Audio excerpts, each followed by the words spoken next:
கோவையைச் சேர்ந்த அன்பு சகோதரி ஜெயம் ஜெயஸ்ரீ அம்மா அவர்கள் பேச வருமாறு அன்புடன் அழைக்கின்றோம். பாரம்பரிய ஜோதிடர், அப்பா ஜோதிடர், அதுக்கு அடுத்து இப்போ பொண்ணு. அப்பா கோயம்புத்தூரில் மட்டும் இல்லை, தமிழ்நாடு பூரா கலக்குனார். இப்போ நிறைய மொழிகள் தெரிந்தவர் தந்தை. அது மாதிரி அம்மா இப்போ கோயம்புத்தூர் கலக்குனாங்க.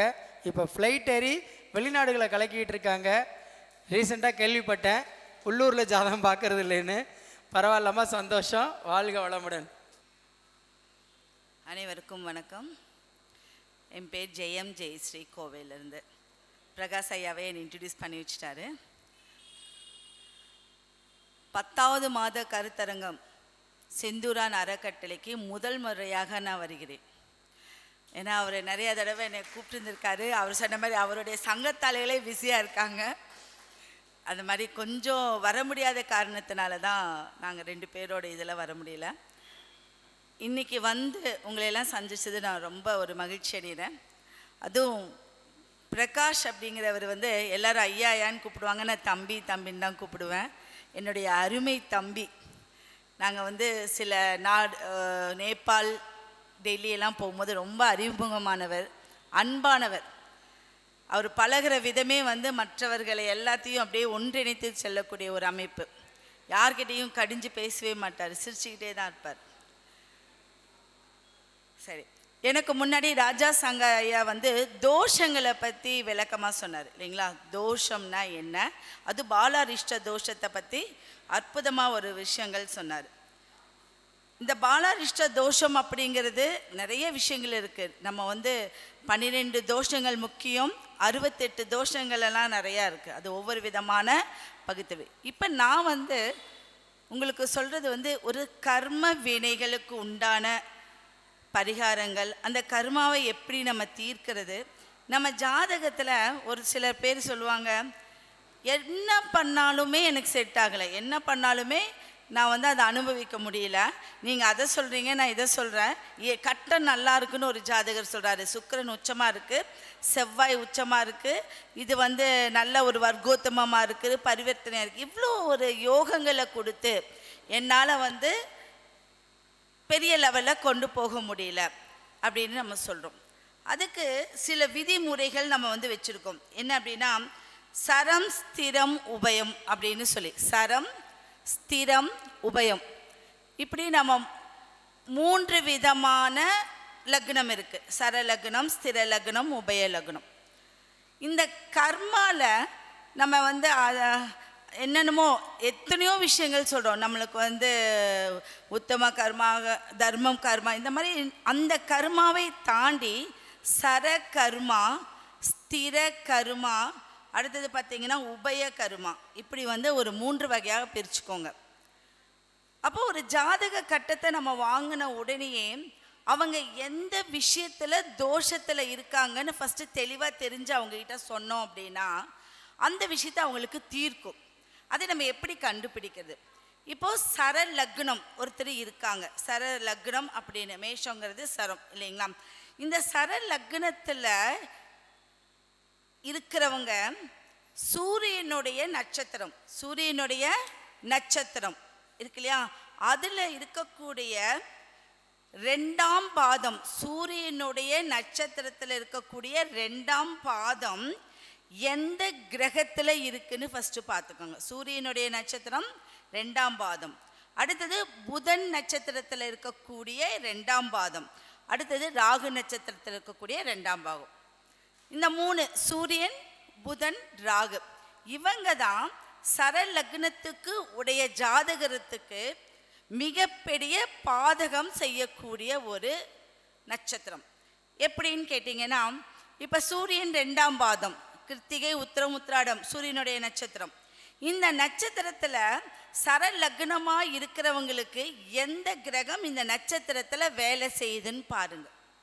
அந்த நட்சத்திரம் வேலை செய்யக்கூடிய ஒரு கிரகம், அந்த பாவம், இப்போ அந்த பாவம் வந்து உதாரணத்துக்கு 4ஆம் பாவமாக இருக்குது அப்படின்னா என்ன பண்ணாலுமே அவங்களுக்கு வீடு அமையாது. அடிக்கடி வீடு இடமாற்றம், அடுத்தது ஒரு பக்கத்தில் இருக்கவங்க கூடிய சண்டை போடுறது, இது எல்லாமே உண்டாயிட்டே தான் இருக்கும். நீங்கள் நோட் பண்ணி பாருங்கள்.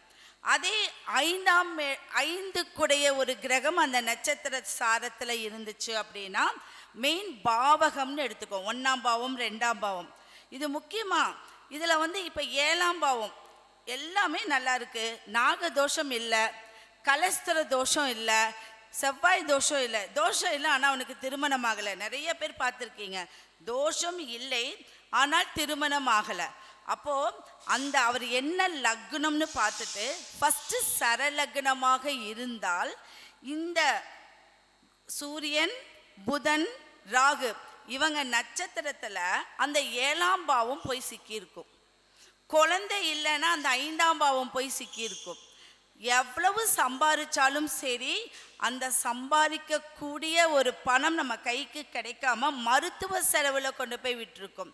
அப்போது இந்த சரலக்னத்துக்கு இந்த 3 நட்சத்திரங்களில் 9 நட்சத்திரங்கள், 3 கிரகங்களுடைய 9 நட்சத்திரங்கள் ஒரு கட்டத்தில் எந்த பாவத்தில் இருக்கோ அந்த பாவத்தை நிவர்த்தி செய்தால் மட்டுமே அந்த பாவத்துடைய நம்ம காரகத்துவத்தை அனுபவிக்க முடியும். இது வந்து ஒரு சூட்சமம். எப்படி சூட்சமம்னா எல்லாம் கரெக்டாக இருக்குது ஆனால் நல்லா இல்லை அப்படிங்கக்கூடியதில் நிறைய பேர் நம்ம ஜாதகம் நம்மளே கொண்டு போயிருக்கோம் நிறையா பேர்த்துக்கிட்ட. இப்படி இதுக்கு என்ன பரிகாரங்கிறது முதல்ல சரம் ஸ்திரம் உபயங்கிறத நீங்கள் தெரிஞ்சுக்கிட்டு உங்களுக்கு அது பரிகாரம் சொல்கிறேன். அடுத்தது என்ன, நம்மளுக்கு ஸ்திரம். இந்த ஸ்திரம் அப்படிங்கிறது, இந்த ஸ்திர கர்மா அப்படின்னா என்ன தெரியுங்களா? நிலையான ஒரு விஷயம், நிலையான ஒரு விஷயங்கிறது ஸ்திரம். உபயங்கிறது ரொம்ப நிலையானது. இந்த ஸ்திரம் வந்து இப்படி போகலாமா அப்படி போகலாமா அப்படிங்கக்கூடிய ஒரு கன்ஃபியூஷனை கொடுத்துக்கிட்டே இருக்கும். இப்போ இந்த ஸ்திர லக்னத்தில் யாராவது இருந்தால் குரு நட்சத்திரம் 2ஆம் பாதம், குருவோடைய நட்சத்திரம் 2ஆம் பாதம், கேதுவோடைய நட்சத்திரம் 2ஆம் பாதம், சந்திரனுடைய நட்சத்திரம் 2ஆம் பாதம். இந்த ஸ்திர லக்னத்தில் இருக்கக்கூடிய குரு கேது சந்திரன் இந்த 3 நட்சத்திரத்தில் இருக்கக்கூடிய கிரகங்கள் யாரு, அந்த கிரகம் எத்தனாம் இடத்துக்குரியவர், இதுதான் முக்கியமான விஷயம். இப்போ அது வந்து கிருத்திகை, இப்போ அஸ்வினா மேஷம், அப்போ செவ்வாய் தான் அதுக்கு அதிபதி. அப்போ அந்த பாவம் எத்தனை குடையதோ, உங்கள் லக்னத்துக்கு அந்த பாவம் எத்தனை குடையதோ அந்த பாவம் நம்மளுக்கு கெடும். இது வந்து ரொம்ப முக்கியமான, ஏன்னா ஒவ்வொருத்தரும் ஒவ்வொரு விஷயங்களை கொண்டு வந்து நம்ம இங்கே கொடுக்குறோம். ஒவ்வொரு கருத்தரங்கம், மாநாடு, எந்த மீட்டிங்காக இருந்தாலும் ஜோதிடர்கள் உங்களுக்கு கொடுக்கறது என்ன அப்படின்னா, அவங்க ஒரு விஷயத்தை இதை நடத்தி பார்த்து அவங்க கஸ்டமர்ஸ்க்கெலாம் சொல்லி இதை ஒரு விஷயங்கள் இருக்குங்கிறதுனால தான் உங்களுக்கு கொண்டு வந்து கொடுக்குறாங்க இல்லைங்களா? ஏன்னா சம்பாதிக்கிற திறன் வந்து ஒவ்வொரு வழியிலும் இருக்குது. சரி, இதில் ஏன் நான் 2ஆம் பாதம், உபயத்துக்கும் 2ஆம் பாதம் தான் வரும். ஏன் இந்த 2ஆம் பாதம் அப்படின்னா, 2ங்கிறது தான் தனம், தனஸ்தானம் அப்படின்னு சொல்லுவாங்க. ஃபஸ்ட்டு நம்மளுக்கு முடக்கிறதே என்ன, பணம் வரலை, குடும்பம் அமையலை, என்னுடைய வாக்கு சரியில்லை, என்னுடைய சந்தோஷம் கெட்டுப்போச்சு, இத்தனை 2ல் தான் அடங்கியிருக்கு. அதுக்கப்புறம் தான் எல்லாமே. அப்போ அந்த 2ஆம் பாவம் அப்படிங்கக்கூடிய ஒரு கிரகம் அடைப்பட்டு போனால் இந்த விஷயங்கள் உங்களுக்கு கண்டிப்பாக நடக்காது. அப்போது ஸ்திரத்துக்கு என்னது, குரு கேது சந்திரன். அடுத்தது உபயம். உபயத்துக்கு வந்து சுக்கிரன், சனி பகவான், செவ்வாய். எப்பவுமே நான் எந்த மேடையிலையும் சனி அப்படின்னு சொல்லவே மாட்டேன். ஏன்னா சனி பகவானை மட்டும் சனி பகவான்னு நீங்கள் ஆட் பண்ணி பாருங்கள், உங்கள் வாழ்க்கையில் எந்த ஒரு பிரச்சனை, 7.5 சனி, அஷ்டம சனி, பாத சனி, விரைய சனி, எந்த சனி பகவானுடைய ஆதிக்கம் இருந்தாலும் பகவான் ஒன்று ஒருத்தர்கிட்ட நீங்கள் சொல்லிட்டீங்க அப்படின்னா அது உங்களுக்கு பலமாக மாறிடும். அவ்வளோதான். அது ஒன்று மட்டும். எப்பவுமே ஒரு குழந்தைகளை வந்து போ சனியனே இப்படிலாம் திட்டிடாதீங்க. ராஜா சங்காரையா சொன்னார், பொட்டு வைக்கலைன்னா ஆயுள் குறையும், அதுக்கப்புறம் குழந்தைகளுக்கு அழகுபடுத்தான். இதுவும் ஒரு விதமான சனி பகவான் தான் நம்மளுடைய ஆயுள்காரகன். அப்போ இந்த ஆயுள்காரகனை எப்படி மதிக்கணும், உயர்வாக மதிக்கணும். இவரை வச்சு தான் மற்ற கிரகங்கள் பின்தொடர்ந்து வருது. சரிங்களா? அப்படி சரம் ஸ்திரம் உபயம் இந்த 3 கிரகங்களுடைய அமைப்பு இருந்தால் நிச்சயம் அந்த பாவகம் பாதிக்கும். சரி, இப்போ இருந்துருச்சு, நம்ம என்ன செய்யறது? நம்ம ஏதாவது சொல்லி அவங்களுக்கு சில வழிபாடு சொல்லி கொடுக்கணும்ல. முக்கியமாக தெய்வ வழிபாடு மிகுந்தது எதுவுமே கிடையாது. தெய்வ வழிபாடு தான் உன்னதமான ஒரு செயல். இன்னைக்கு முடக்குக்கு ஒவ்வொரு கிரகம் முடக்கா இருக்கு.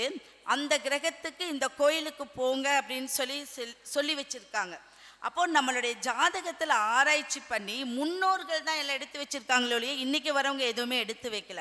பழைய நூல்கள்ல இருந்து நம்ம எடுத்து கொடுக்கக்கூடியது. அப்போ இந்த மாதிரி சரம் ஸ்திரம் உபயத்தில் பார்த்தீங்கன்னா சூரியனில் இருந்து ராகு கேது வரைக்கும் எல்லா நட்சத்திரம் எல்லா ராசிகளும் வந்துருச்சு, எல்லா கிரகங்களும் வந்துருச்சு. அப்படி நீங்கள் அந்த வரிசையில் எழுதிக்கோங்க. அந்த வரிசையில் 2 விதமான விஷயங்கள் வரும். ஒன்று, இப்போ நான் சொன்ன கர்மாவை குறைக்கக்கூடிய ஒரு கோயில்கள். ஃபஸ்ட்டு சூரியனுக்கு அந்த மாதிரி ஸ்தரத்தில் இருந்து சூரியனுடைய ஆதிக்கத்தில் இருந்தால் என்ன கோயில், ஸ்திரமாக இருந்தால் என்ன கோயில், அடுத்தது பார்த்தீங்க அப்படின்னா உபயமாக இருந்தால் என்ன கோயில்.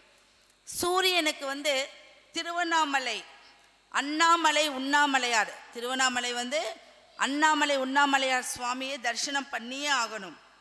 ஏன் அப்படின்னா ஒரு கர்ம வினையை தீர்க்கக்கூடிய ஒரு கிரகம் எது அப்படின்னா சிவன் தான். சிவனுக்கு அப்பாற்பட்ட விஷயம்தான் எல்லாமே. இந்த பாவகம் வந்துடுது இல்லையா நம்மளுக்குள்ள. இப்போ சூரிய நட்சத்திரம் என்னென்னு சொல்லுங்க. கார்த்திகை, உத்திரம், உத்திராடம். இந்த கார்த்திகை, உத்திரம், உத்திராடத்தில் நம்மளுடைய கிரகம் எந்த நட்சத்திரத்தில் வேலை செய்யுது. இப்போ ஒரு உதாரணத்துக்கு செவ்வாய் எந்த நட்சத்திரத்தில் அந்த வேலை செய்யுதுன்னா அது எத்தனை கூடிய ஒரு நீங்கள் ஒரு 4ஆம் பாவம் அது உங்களுக்கு வந்திருக்கு, 2ஆம் பாவமாக வந்திருக்கு அப்படின்னு அந்த பாவத்தை தான் நீங்கள் கணக்கெடுத்துக்கணும். சரிங்களா? அப்போ அது என்ன ராசியாக வருதுன்னு நீங்கள் பார்த்துக்கோங்க. அது மேச ராசியாக வருதா, ரிஷப ராசியாக வருதா நம்மளுக்கு அப்படிங்கிறத நம்ம நிச்சயம் அது பார்க்கணும். அடுத்தது பார்த்தீங்கன்னா இந்த திருவண்ணாமலை, அருணாச்சலேஸ்வரர், அண்ணாமலை, உண்ணாமலையை பார்க்குறோம். அடுத்தது சிதம்பர நடராஜர் கோயில். சிதம்பரத்தில் என்ன ஒரு விஷயம் எல்லாம் சொல்லுவாங்க, சிதம்பர ரகசியம்னு சொல்லுவாங்க. அப்போது சரராசி ரொம்ப ஸ்பீடாக போகிறது. அதை பிடிச்சு வைக்கக்கூடிய ஒரு அமைப்பு சிவனுக்கு தான் உண்டுன்னு சொல்லுவாங்க. சிவன் தான் முதலில் நிற்கக்கூடியவர். அப்போ சிதம்பர நடராஜர் கோயிலையும் திருவண்ணாமலை கோயிலையும் நீங்கள் யாரை போக சொல்லணும்? அந்த சரராசியில் இருக்கக்கூடிய ஒரு லக்னக்காரர், அந்த சூரியன், புதன், ராகு இந்த 3 நட்சத்திரத்தில் எந்த கிரகம் இருக்கோ அந்த கிரகம் எந்த பாவமோ அந்த பாவத்துக்குரிய கோயில் இதுதான். புரியுதுங்களா? இங்கே போயிட்டு வந்தால் அது 4ஆம் பாவமா 2ஆம் பாவமா அது எத்தனை 12 பாவத்தில் எது இருக்கோ அந்த அமைப்பு உங்களுக்கு நிவர்த்தி ஆகிடும். அங்கே போய் என்ன பண்ணணும்னு சொல்கிறீங்க அப்படின்னா அந்த சர லக்னத்துக்குடையவங்க அவங்க வில்வ இலை மாலை வாங்கி கொண்டு போய் கொடுக்கணும். அடுத்தது வஸ்திர தானம். எப்போவுமே பெண் தெய்வமாக இருந்தால் ஒரு புடவை, ஆண் தெய்வமாக இருந்தால் ஒரு துண்டு வேஷ்டி கொடுத்து தேங்காய் பழம் மாலை உங்களுடைய பெயருக்கு அர்ச்சனை. நீங்கள் எந்த பரிகாரமே பண்ண வேண்டாம். நீங்கள் போயிட்டு இந்த விஷயத்தை கொடுத்து அங்கே கொஞ்ச நேரம் நின்று உங்கள் குலதெய்வத்தை 27 முறை சொல்லிட்டு வாங்க. கண்டிப்பாக உங்களுக்கு ஒரு நல்ல மாற்றம். அப்போ ஒரு முறை ஒரு தடவை போயிட்டு வரும்போதே ஒரு மாற்றம் நிகழும் போது நீங்கள் அடிக்கடி போகலாம் இல்லையா? கண்டிப்பாக இதுதான் அந்த ஜாதகத்தை யோக ஜாதகமாக மாற்றி உங்கள் கர்மாவை நிவர்த்தி பண்ணக்கூடியது. அடுத்தது பார்த்தீங்கன்னா நம்ம ஸ்திரம். இந்த ஸ்திரத்துக்கு எந்த விதமான ஒரு கோயிலுக்கு போகணும் அப்படின்னா ராமேஸ்வரமும் உத்தரகோஷ மங்கைங்கிறது நம்மளோட உலகத்தில் முதலில் தோன்றிய கோயில் அப்படின்னு சொல்லுவாங்க. அப்போ இந்த உத்தரகோஷ மங்கை அப்படின்னா நான் நிறைய விஷயங்கள் சொல்லிகிட்டே இருக்கேன். அந்த கோயிலில் திருமண தோஷம் நிவர்த்தியாகும். அடுத்தது பார்த்திங்கன்னா பாலாரிஷ்ட தோஷம் நிவர்த்தியாகும். குழந்தை இல்லாத செல்வங்களுக்கு குழந்தை கிடைக்கும். ஏன்னா அங்கே ராவணன் பிறந்தது. அங்கே உங்களுக்கு ஒரு பலம் பெற்று தான் ராவணன் தன் மனைவியை கைப்பிடித்தது. ராமன் பிறந்த ஒரு அமைப்பு எல்லாமே அந்த இடத்துல தான் இருக்குது. அப்போது நீங்கள் உத்தரகோஷ மங்கையும் ராமேஸ்வரம். அடுத்தது திருநள்ளாறு சனீஸ்வர பகவான். திருநள்ளாறு போக முடியாதவங்க குச்சனூர் போகலாம். இந்த குச்சனூர் சொல்கிறோம் இல்லையா, திருநள்ளாறில் மூலவர் யார் அப்படின்னா சிவபெருமான். சனி பகவான் கிடையவே கிடையாது. ஆனால் மூலவர் இருக்கிறது தான் ராஜா, அதுதான் அவருடைய கோட்டை. எல்லாரும் திருநள்ளாறு வந்து சனி பகவானுடைய கோட்டைன்னு சொல்கிறீங்க. குச்சனூர் தான் அவருடைய கோட்டை, அவர் தான் மூலவர். அது நல்லா தெளிவாக தெரிஞ்சு நீங்கள் ஒரு சனி தோஷம் இருக்குது அப்படின்னா குச்சனூர் போயிட்டு வாங்க, ஒரு நல்ல மாற்றம் உங்களுக்கு நிகழும். சுயம்பு வடிவம் உள்ளவர், மூலவரும் அவரே தான், வேற எந்த விஷயங்களும் அங்கே அவருக்கு சார்ந்து கிடையாது. அடுத்தது உபயம். இந்த உபய ராசியில் இருக்கக்கூடிய கர்மாவை நிவர்த்தி பண்ணணும் அப்படின்னா காஞ்சி காமாட்சி அம்மன், காஞ்சி காமாட்சி அம்மன். அடுத்தது ஸ்ரீ காளஹஸ்தி. இந்த காளஹஸ்தி அப்படிங்கிறது பொதுவான விஷயமா எல்லாருமே ராகு கேது தோஷங்களுக்கு காளஹஸ்தி போவாங்க. ஆனால் இந்த விஷயத்துக்கு இவங்களை ஒரு உபய லக்னத்தில் இருக்கிறவங்களை அனுப்பும்போது அவங்களுக்கு ஒரு நல்ல பலன் கிடைக்கும். காஞ்சி காமாட்சி அம்மன் கோயிலுக்கும் போயிட்டு வர்றது ஒரு நல்ல பலன் கிடைக்கும். இதை வந்து அவங்க வாழ்க்கையில் ஒரு முறை போயிட்டு வந்தால் ஒரு நிவர்த்தி, ஒவ்வொரு முறையும் போக போக அவங்களுடைய செயல்பாடுகள் அவங்களுக்கு நடந்துக்கிட்டே இருக்கும். இது இந்த கர்மாவை நிவர்த்தி பண்ணக்கூடியது. அடுத்ததாக பார்த்தீங்கன்னா இப்போ ஜாதகத்தில் இப்போ எல்லாமே ஒரு ஜாதகம் எல்லாத்துக்குமே தெரியுது, ஜோதிடர்கள் தான் ஜாதக கட்டம் பார்க்குறதுன்னு கிடையாது. இப்போ நீங்கள் இங்கே உட்காந்துருக்கிறவங்க எல்லாத்துக்குமே எல்லா விஷயங்களும் தெரியும். அதை ஆர்வமாக கேட்கறதுக்கு உட்காந்துருக்கீங்க இல்லையா? இப்போ நம்ம ஜாதக கட்டத்தை எடுத்துக்கோங்க. அதில் லக்னத்தில் இருந்து 6ஆம் இடம், லக்னத்திலிருந்து 6ஆம் இடம், லக்னத்திலிருந்து 8ஆம் இடம், இந்த 2 இடத்துல என்ன கிரகம் இருக்குன்னு மட்டும் பார்த்துக்கோங்க. லக்னத்திலிருந்து 6, லக்னத்திலிருந்து 8, இந்த இடத்துல உங்கள் கிரகம் இருக்கா, கண்டிப்பாக உங்களுடைய முன்னேற்றத்தை தடைப்படும். அதிர்ஷ்டம் இருக்கு, அதிர்ஷ்டம் வராது. அப்போ இந்த முன்னேற்ற தடைப்பாடு யாருன்னா இந்த 6, 8 கிரகங்கள். சரி, இது எப்படி நம்ம நிவர்த்தி பண்ணுறது? இப்போ தெரிஞ்சு நம்ம நிவர்த்தி தான் ரொம்ப முக்கியமான விஷயம். இந்த விஷயத்தை நம்ம எப்படி நிவர்த்தி பண்ணுறது அப்படின்னு தெரிஞ்சுக்கிறோம். இதெல்லாம் ஒரு ஃபார்மேட்டு. இந்த ஃபார்மேட்டில் தான் நாங்கள் சில விஷயங்களை எடுத்து கொடுக்குறோம். சரி, இப்போ அது எந்த லக்னமாக இருந்தாலும் பரவாயில்ல, அந்த லக்னத்துக்கு 6, 8இல் ஒரு கிரகம் நின்றால், உதாரணத்துக்கு இப்போ 6ல் உங்களுக்கு இப்போ ஒரு அஸ்வினி நட்சத்திரத்தில் ஒரு கிரகம் இருக்குது, அஸ்வினி நட்சத்திரத்தில் ஒரு கிரகம் இருக்குது. அந்த 6ல் நிற்கிறது சூரியன் வீட்டில் செவ்வாய் கூட இருக்கலாம், சூரியன் வீட்டில் செவ்வாய் கூட இருக்கலாம். அந்த செவ்வாய் அஸ்வினி நட்சத்திரத்தில் இருக்குது அப்படின்னு வச்சுக்கோங்க. அதில் இருந்து 6ஆவது நட்சத்திரம் என்ன? திருவாதிரை. 6ஆவது நட்சத்திரம் திருவாதிரை. இப்போ அஸ்வினி பரணியில் இருக்கு அப்படின்னா அதோடைய 6ஆவது நட்சத்திரம் புனர்பூசம். இதுதான் ஒரு பேசிக்கு. அடுத்தது பார்த்தீங்கன்னா 8ஆவது நட்சத்திரம் இல்லைங்களா? அப்போ இந்த 6, 8 கிரகங்கள் எந்த நட்சத்திரத்தில் நிற்குதோ அந்த நட்சத்திரத்தில் இருந்து 6ஆவது நட்சத்திரத்துக்குடைய கிரகம், அவ்வளோதான். அது சூரியன், சந்திரன், செவ்வாய், புதன், சனி, ராகு, கேது, இந்த மாதிரியான ஒரு அமைப்பை வச்சுக்கோங்க. அப்படி நீங்கள் எழுதிக்கிட்டு அது எந்த கிரகங்கள் நிற்குதோ அந்த கோயிலுக்கு போயிட்டு வந்தால் அந்த 6, 8 இடங்கள் நிவர்த்தி ஆகும். அப்படி சூரியனுக்கு அப்படின்னு எடுத்துக்கோங்க. இது ஒரு பழைய நூல்களிலிருந்து எடுக்கப்படுறது. சூரியன் நின்றால் உங்களுடைய அந்த 6ஆவது நட்சத்திரமோ 8ஆவது நட்சத்திரமோ நின்ற இடத்துலேருந்து 6வது நட்சத்திரம் சூரியன் வச்சுக்கோங்க. சூரியன் நின்றால் கண்டிப்பாக திருவண்ணாமலை. சந்திரன் நின்றால், ஒரு சந்திரன் அங்கே நின்றுச்சு அப்படின்னா தேனுபுரீஸ்வரர், தேனுபுரீஸ்வரர் இல்லாட்டி பட்டீஸ்வரர் கோயில், கும்பகோணம் சைட்டில் இருக்கக்கூடிய கோயில். அப்படி கோவையில் இருக்கக்கூடியவங்களா இருந்துச்சுன்னா பேரூர் பட்டீஸ்வரர் கோயில். இந்த கோயிலுக்கு நிச்சயம் போயிட்டு வந்தால் இந்த சந்திரன் நிற்கிறக்கூடிய ஒரு உங்களுக்கு பலம் அதிகமாகி யோகம் உண்டு பண்ணும். செவ்வாய் நிற்குது, அந்த 6ஆவது நட்சத்திரம் செவ்வாய் பகவானா நிற்குது அப்படின்னா திருப்பரங்குன்றம். இல்லை என்னால் திருப்பரங்குன்றம் போக முடியல அப்படின்னா திண்டிவனம் பக்கத்தில் யாராவது இருந்தீங்கன்னா மயிலம் முருகன், திண்டிவனத்தில் இருக்கக்கூடிய முருகன், 2 கோயிலாகவே இதில் இருக்குது. புதன் நட்சத்திரத்தில் அந்த 6ஆவது நட்சத்திரம் இருந்தால் திருக்கண்ணபுரம், திருக்கண்ணபுரம் அப்படி இல்லைன்னா மதுரையில் இருக்கக்கூடிய கூடல் அழகர் பெருமாள் கோயில். இந்த 2 கோயிலை ஏதாவது ஒரு கோயிலை நீங்கள் ஆப்ஷனாக எடுத்துக்கலாம். குரு பகவான் நிற்கிறாரு அப்படின்னா தக்கோலம் தட்சிணாமூர்த்தி, தக்கோலம் தட்சிணாமூர்த்தி, அப்படி இல்லைன்னா ஸ்ரீ ராஜகுரு தென்குடை திட்டை, ஸ்ரீ ராஜகுரு தென்குடை திட்டை, இந்த கோயிலுக்கு நீங்கள் போகலாம். சுக்கிரன் இருக்காரு, சுக்கிர பகவான் வந்து 6வது நட்சத்திரமாக வந்துட்டாரு அப்படின்னா மகாலட்சுமி அப்படிங்கிறது அம்புஜவல்லி தாயார் ஸ்ரீ முஷ்ணம், அம்புஜவல்லி தாயார் ஸ்ரீ முஷ்ணம், அந்த கோயிலுக்கு நீங்கள் போயிட்டு வந்தால் இந்த 6-8 இடங்கள் உங்களுக்கு நிவர்த்தியாகி சகல தோஷங்களும் நிவர்த்தியாகி ஐஸ்வர்யங்களை கொடுக்கும், பலமாக மாறிடும்.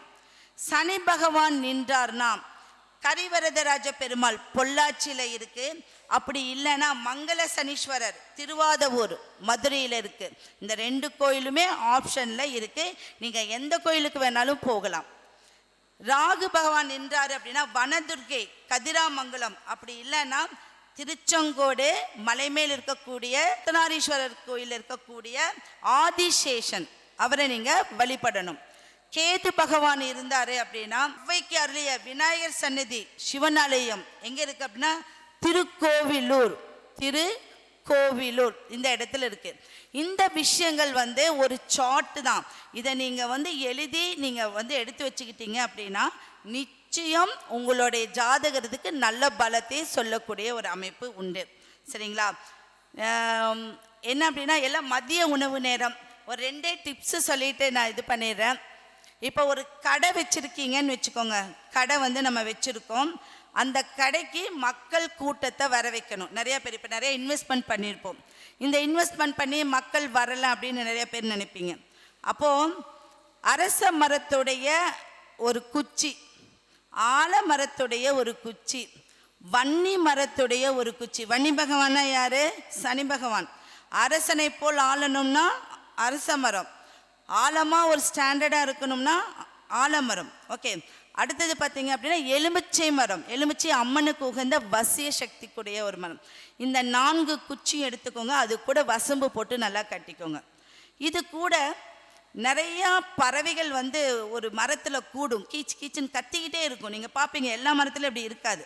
அது எங்கெங்கேயோ இருக்கக்கூடிய பறவைகள்லாம் அந்த ஒன்றா ஒரு இடத்துக்கு வந்து கூடுற இடம், எல்லாத்தையும் கூட்டிகிட்டு வரும். அந்த மாதிரி ஒரு மரத்தில் இருக்கக்கூடிய 11 குச்சிகளை எடுத்து இந்த 5 குச்சியோடு ஒன்றாக சேர்ந்து ஒரு மஞ்சள் துணியில் கட்டி நீங்கள் உங்களுடைய கடைக்குள்ளே வைங்க.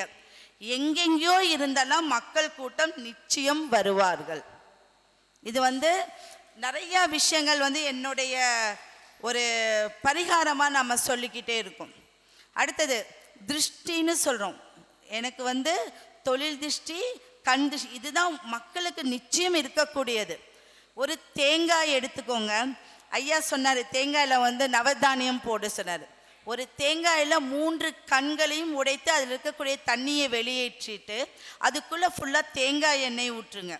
ஃபுல்லாக தேங்காய் எண்ணெய் 3 கண்ணில் தண்ணி எடுத்துட்டு தேங்காய் எண்ணெய், இந்த தேங்காய் எண்ணெய்க்குள்ளே சிகப்பு திரி 3 கண்ணிலையுமே போடுங்க. சிகப்பு திரி செவ்வாய் பகவான், சிகப்பு திரி சிகப்பு துணியிலையோ இல்லை 3 கண்ணிலையும் போட்டு எரிய வைத்து ஒரு வடகிழக்கு மூலை, உங்களுடைய ரூமோ இல்லை வீடோ எங்கே இருந்தாலும் வடகிழக்கு மூலையில் ஒரு பச்சரிசியில் ஒரு பாத்திரத்தை பச்சரிசியில் வச்சு ஃபுல் டே எரிய வைங்க. எரிஞ்சு முடித்து அதுக்கப்புறம் அதை திருஷ்டி சுற்றி உடைச்சிடுங்க. முச்சந்தில் உடைங்க, எல்லோரும் போக வரையெல்லாம் உடைக்கக்கூடாது. நீங்கள் உடைச்சி பாருங்கள், நிச்சயம் அந்த அடுத்த நாளே வந்து ஒரு நல்ல ஒரு வைப்ரேஷன் உங்களுக்கு உண்டாகும். சரிங்களா? அடுத்தது பார்த்தீங்கன்னா ஹோட்டல் கடை வச்சுருக்காங்க, ஒரு பெரிய ஸ்தலம், உணவு சம்மந்தப்பட்ட ஸ்தலம் வச்சுருக்காங்க. ஒருவருக்கு வந்து நல்லா இருக்குன்னு சொல்லணும், அவங்க சாப்பாடு நல்லா இருக்குங்க அப்படின்னு. அந்த மாதிரி ஒரு இடத்துல இருக்கக்கூடியவங்க என்ன பண்ணணும்னா துளசி செடியும் உங்களுக்கு வந்து தொட்டாச்சினிங்கிற ஒரு செடி தெரியும் இல்லையா, அதுக்கு பேர் காமவர்தினின்னு பேர். அந்த காமவர்தினி செடியும் துளசி செடியும் ஒன்றா ஒரு தொட்டியில் வளர்த்தி தினம்தோறும் அந்த செடியை தொட்டுட்டே வாங்க 48 நாள். என்ன ஆகுனா உங்களுக்கும் அவங்களுக்கும் ஒரு வைப்ரேஷன், அது தொட்டால் சுருங்கிடும். அந்த வைப்ரேஷன் நிச்சயம் உங்களுடைய எதிர்மறைகளை அது போயிடும். இதை செஞ்சு பார்க்கும்போது என்ன ஆகும் அப்படின்னா நல்ல ஒரு மாற்றம். உங்கள் உடலில் டயர்டாகிறது, எனக்கு ரொம்ப டயர்டாகுது, என்னால் வந்து நிற்க முடியல, அந்த இடத்துக்கு போனால் தூக்கமாக வருது, இந்த மாதிரி விஷயங்கள் எல்லாமே அது தீர்க்கக்கூடிய ஒரு அமைப்பு. ஒரு வசிய பொட்டு, இப்போ என்ன சொல்லுவாங்கன்னா, நிறைய பேர்கிட்ட இப்போ எனக்கு மை கொடுங்கன்னு கேட்குறீங்க இல்லையா? இல்லைன்னு யாருமே சொல்லவே முடியாது. என்ன பண்ணுங்கன்னா, அரை ஜகாவை எடுத்துக்கோங்க. அரை ஜகா எல்லா பூஜை சாமான கடையிலையும் கிடைக்கும், சரியா? அந்த மையில் நம்மளுக்கு செம்பருத்தி பூ ரொம்ப வசிய பூன்னு உங்களுக்கு யாருக்காவது தெரியுமா? அவ்வளோ அட்ராக்ட் உடைய பூ வந்து செம்பருத்தி பூ.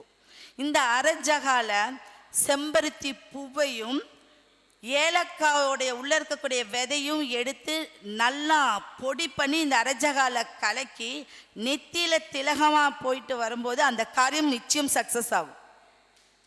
புரியுதுங்களா? இது வந்து சில பரிகாரங்கள் நம்ம வீட்டிலே செய்யக்கூடியது.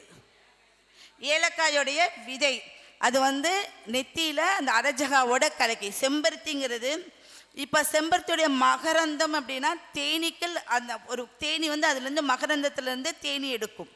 அப்போ அந்த மகரந்தத்துக்கு அவ்வளோ வலிமை அதிகம். ஏலக்காய்ங்கிறது முதலில் வசியமான ஒரு மூலப்பொருளே ஏலக்காய் தான். இந்த ஏலக்காயும் இந்த மகரந்ததும் கலக்கி அரைஜகா ஆல்ரெடி வந்து மை வடிவத்தில் தான் இருக்கும். இதை ரெண்டையும் கலக்கி நீங்கள் வச்சுட்டு போங்க. நீங்கள் எங்கேயும் வந்து மை அப்படிங்கிறது வாங்கவே வேண்டியது கிடையாது. சந்தனாதிங்கிற ஒரு தைலத்தை வாங்கி நெத்தியில் திலகமாக விடும்போது என்ன ஆகும் அப்படின்னா, நெற்றி பொட்டு அப்படிங்கக்கூடியது மூலாதாரம்னு சொல்லக்கூடிய நம்ம அனைத்து ஐம்புலன்களையும் அடக்கக்கூடியது வந்து நெற்றி பொட்டு. அந்த இடத்துல இருக்கக்கூடிய அனைத்து விஷயங்களும் ஞாபக மறதி இருக்காது. அடுத்தது வந்து நம்மளுக்கு சோர்வு இருக்காது. மக்கள் வரக்கூடிய விஷயத்தை ஏற்படுத்தும். தொழில் செய்கிறவங்களுக்கு நல்லா இருக்கும். இது எல்லாமே வந்து சின்ன நம்ம வீட்டின் முறையில் இருக்கக்கூடிய ஒரு பரிகாரங்கள். இதெல்லாம் செஞ்சுட்டு வரும்போது என்னாகும், நிறைய விஷயங்கள் நம்மளுக்கு பாசிட்டிவ் எனர்ஜியை கொடுக்கும். யாராவது ஒரு அரசு வேலைக்கு போகணும், அரசாங்க எக்ஸாம் எழுதுறீங்க, அரசு வேலைக்கு ஜாயின் பண்ணணும் அப்படின்னு வெயிட் பண்ணிட்டு இருக்கீங்கன்னு வச்சுக்கோங்க. அரசாங்கத்துக்கு யார் அதிபதி? சூரியன். அதுக்கு துணைப்புடையவர் யாரு? செவ்வாய் பகவான். இவங்க 2 பேர் நல்லா இருந்தால் தான் அரசாங்கம் சார்ந்தது. அப்படி இல்லைன்னா நீங்கள் அவங்கள வந்து ஹோப் கொடுக்கவே கொடுக்காதீங்க.